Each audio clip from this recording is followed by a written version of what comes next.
there everybody, and welcome back to another lovely video. Sand, where does it go? Everywhere it shouldn't. Go to the beach, just twiddle your toes into the sand, and boom, it's crept its way into your shirt, into your jacket, in your pants, in your socks, somehow all the way up to your nose. You don't even know how that happened. You're just in a daze as it's currently everywhere, and it's consuming your very soul. And then your friend Timothy says, I have an idea, it'll fix it, and he throws water on you. But what he doesn't realize is the sand comes to life then, and it starts swirling within your soul, and you can't get it out no matter how hard you try. For years you'll be scraping sand from your fingernails, and it's all fall stench. You see, people, much like sand, have basically gone everywhere the fudge they weren't supposed to. Humans were mostly designed for more warm and sandy environments. That's kind of what the foot was designed for, and yet somehow or another we decided to go everywhere. It did not stop us. If the temperatures were humid, and we were sweating our pits off, and you can't really relieve yourself when it's humid by sweating because of the fact that the atmosphere has a lot of water molecules, and your hand now has water molecules on it,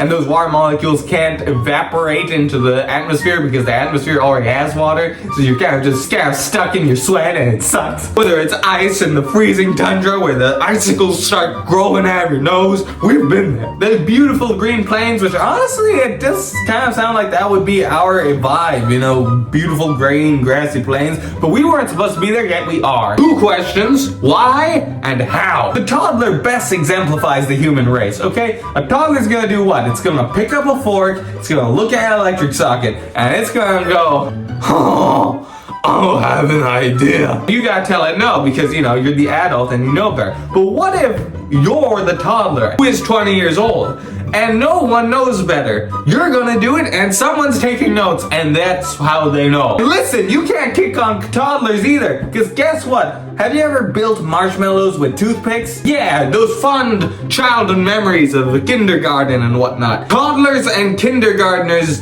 typically beat out CEOs in being able to build a bigger structure of marshmallow and toothpicks because they play with things. I'm not saying playing with things is bad.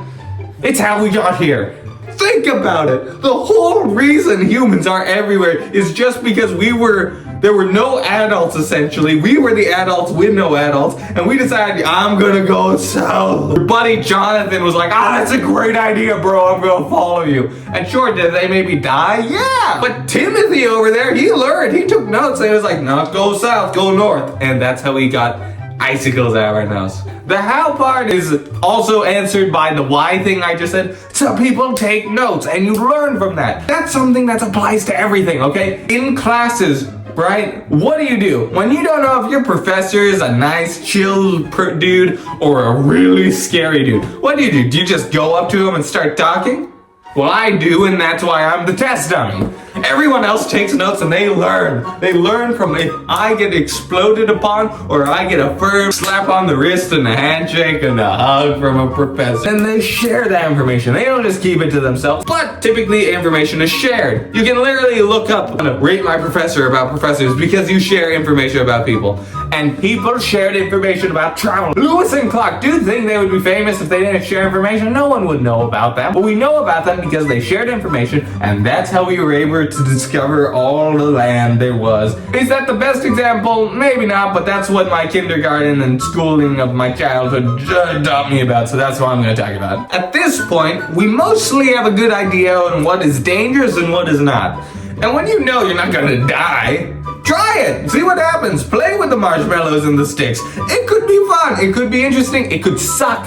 But so long as you're not dead, you learn something cool, and maybe you can walk away from it. 2 thumbs up would do again. Now, if you'll excuse me, I'm gonna go pour Carolina Reaper sauce on my tongue, because I'd survive that, but it's gonna suck. Or will it? I could discover a whole new revolutionary form of human experience as a byproduct when the endorphins release after I kick myself in the essential tongue. Quickly, hit the like and subscribe before everything explodes. Did you do it? I don't think you did. My bluff failed, but I'll get you next time. Bye-bye!